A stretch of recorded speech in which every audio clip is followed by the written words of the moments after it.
दुर्गा आदि शक्ति की जय हो। जय महाकाल, जय जय महाकाल। मैं पंडित अशोक शर्मा उज्जैन वाला सभी जिज्ञासु महानुभावों को नमस्कार करता हूँ।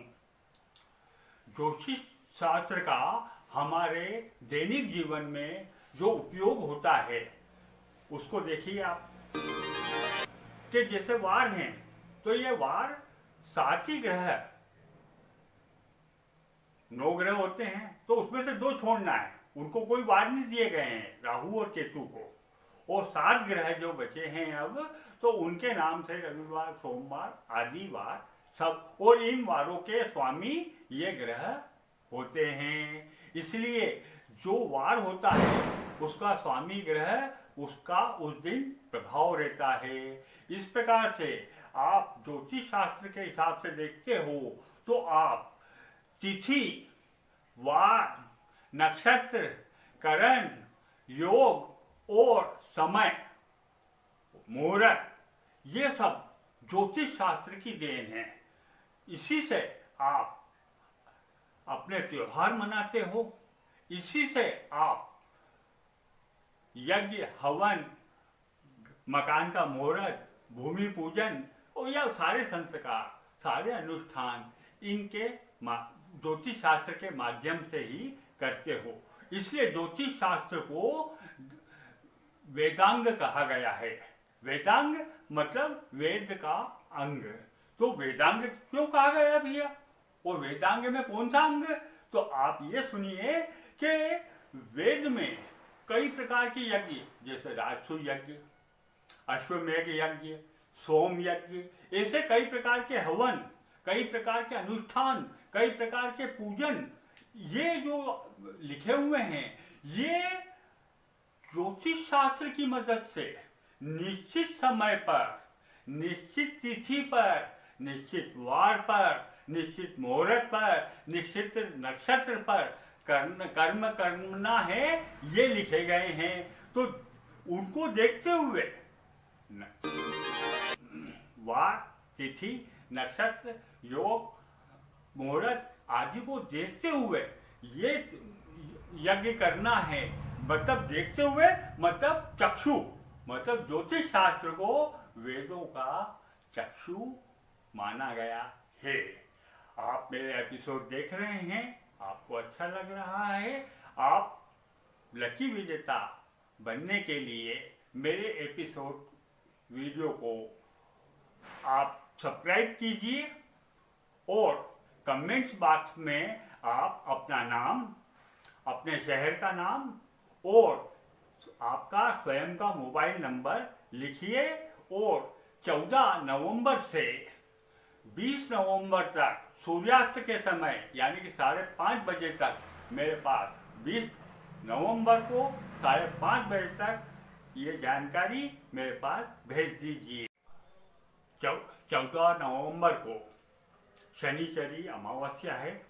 इस दिन अपन दीपावली का पूजन मतलब महालक्ष्मी जी का पूजन करेंगे। महालक्ष्मी जी के पूजन में क्या क्या सावधानियां रखना है, कैसे पूजन करना है, ये मैं आपको बताता हूँ। उस दिन शनिचरी अमावस्या तो है ही सही, स्वास्थ्य सिद्धि योग भी है जो बहुत शुभ और प्रबल है। जो स्वास्थ्य सिद्धि योग है जो सूर्योदय काल से ही प्रारंभ हो जाएगा और रात्रि 8:09 तक रहेगा। और नक्षत्र स्वाति नक्षत्र रहेगा जो रात्रि 8:24 तक रहेगा।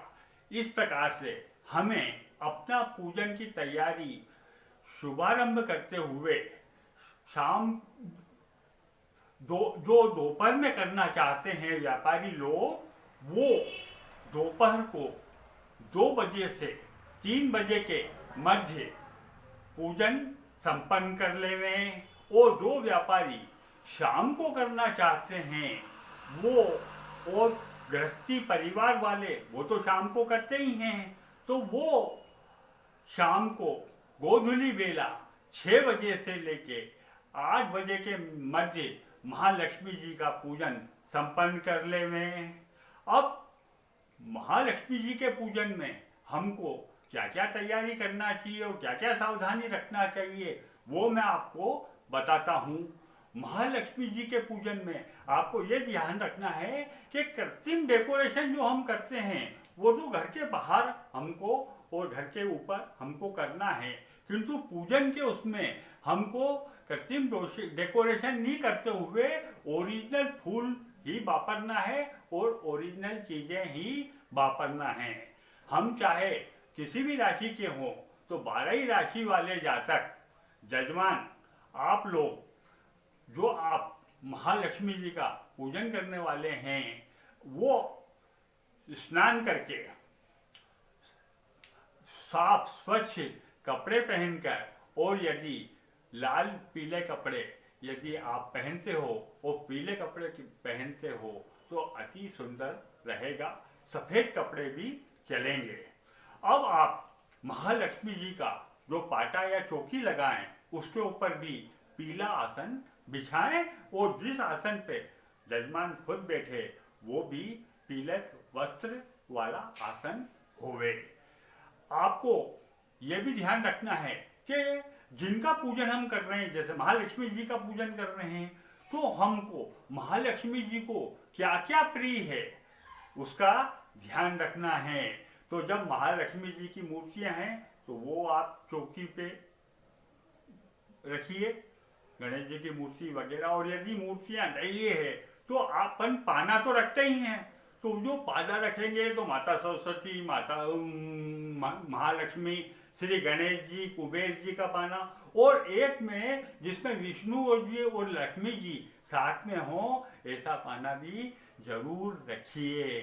और आप इनका पूजन करने से पहले अपनी सब सामग्री थालों में सजा लीजिए, जैसे कि कंकु, चावल, अबीर, गुलाल, हल्दी, मेहंदी, कपूर, लच्छा आदि सामग्री सब उनमें रख लें। भोग क्या, महालक्ष्मी को मीठा पसंद है तो वो भोग, वो दिवाली पे प्रत्येक घर में पकवान बनते हैं, वो सब पकवान तो किन थालियों में, किन गिलास और कटोरों में, लोटे में को वापरना है ये भी आप सुन लीजिए। कि यदि कंचन थाल हो, सोने की ये धातुओं के हों बहुत अच्छी बात है, यदि सोने के नहीं हो तो चांदी की थाल, चांदी का लोटा, चांदी का गिलास भी चलेगा, और यदि वो नहीं है तो पीतल का भी जो है थाल,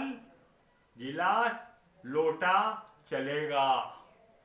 क्योंकि हमको ये ध्यान रखना है कि महालक्ष्मी जी को क्या पसंद है, तो आप ये चीजें इन थालों में सजाकर महालक्ष्मी जी के सामने रखिए और पूजन प्रारंभ करिए। जब आप पूजन प्रारंभ करेंगे, कोई चीजों की कमी भी रहती है तो आप मन को मलिन मत करिए, क्योंकि हमारी हिंदू संस्कृति में ये है कि जहाँ फूल नहीं है वहाँ पत्ती से भी काम चल जाएगा।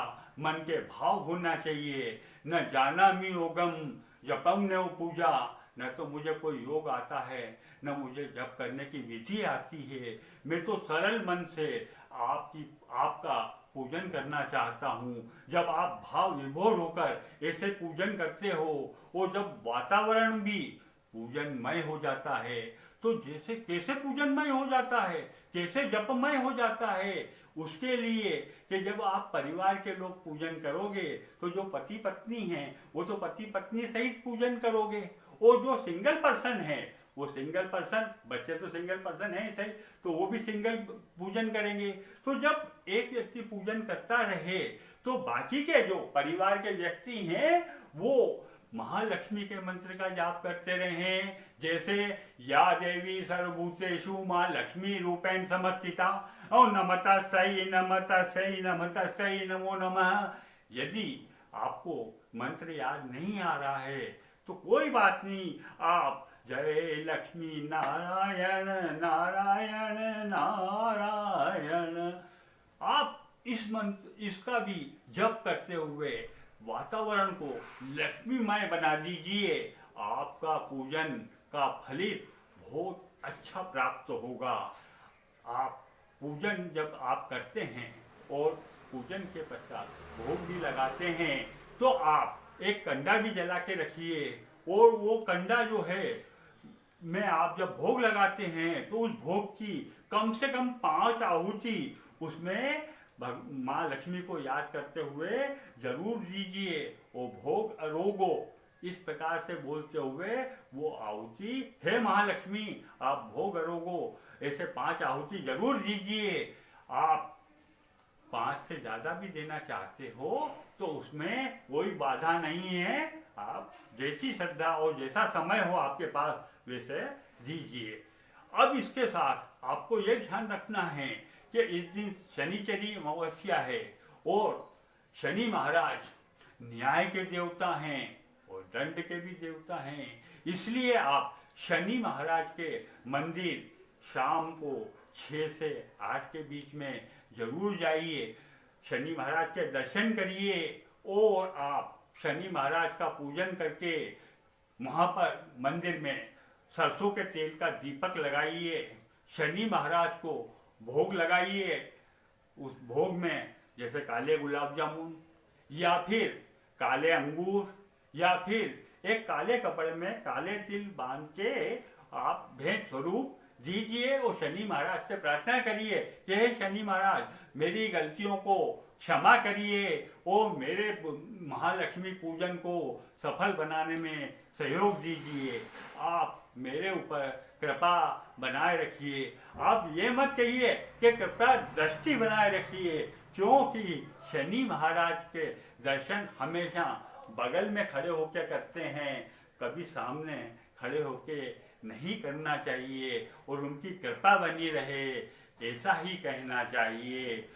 शनि महाराज का मंदिर दूर हो, समय का अभाव हो तो आप अपने घर के पास में पीपल का पेड़ हो तो आप पीपल के पेड़ को भी जाके प्रणाम करिए, उसका पूजन करिए और वहाँ सरसों का तेल का दिया जला के शनि महाराज का पूजन करके माफ़ी मांगिए, उनको भोग लगाइए। यदि पीपल का पेड़ भी दूर हो या आसपास नहीं हो, जब आपके पास समय का अभाव हो तो आप घर पर काला कंबल बिछा के या काला कपड़ा बिछा के पाटा रख के पाटे पे काला कपड़ा बिछा के पश्चिम दिशा की ओर मुंह करते हुए उस पाटे पे नीला फूल शनि महाराज को प्रतीक मानकर उसका पूजन कर दीजिए और जैसा मैंने बताया वैसे भोग लगाइए, शनि महाराज से प्रार्थना करते हुए उनको प्रणाम करते हुए वहाँ सरसों का तेल का दीपक लगा जला दीजिए, आपका पूजन सफल रहेगा। शनि महाराज से प्रार्थना करिए मेरा पूजन सफल रहे, क्यों कि उस दिन शनिवार तो है ही सही। और आपको ये मालूम है कि शनि महाराज अभी मकर राशि में हैं, तो 3 राशि पे तो शनि की 7.5 का प्रभाव है, धनु राशि, मकर राशि और कुंभ राशि पर प्रभाव है, और 2 और राशि जिन पे ढैया का प्रभाव है वो है मिथुन राशि और तुला राशि। चूंकि 12 ही राशियों के लिए अभी शनि मकर राशि में बैठे हुए हैं, इसलिए 12 ही राशि वालों को शनि महाराज की कृपा बनी रहे, इसलिए और उस दिन शनिश्चरी अमावस्या होने के कारण शनि महाराज का पूजन करने से उनका पूजन सफल रहेगा, महालक्ष्मी का पूजन सफल रहेगा, इसलिए उनका पूजन भी जरूरी है।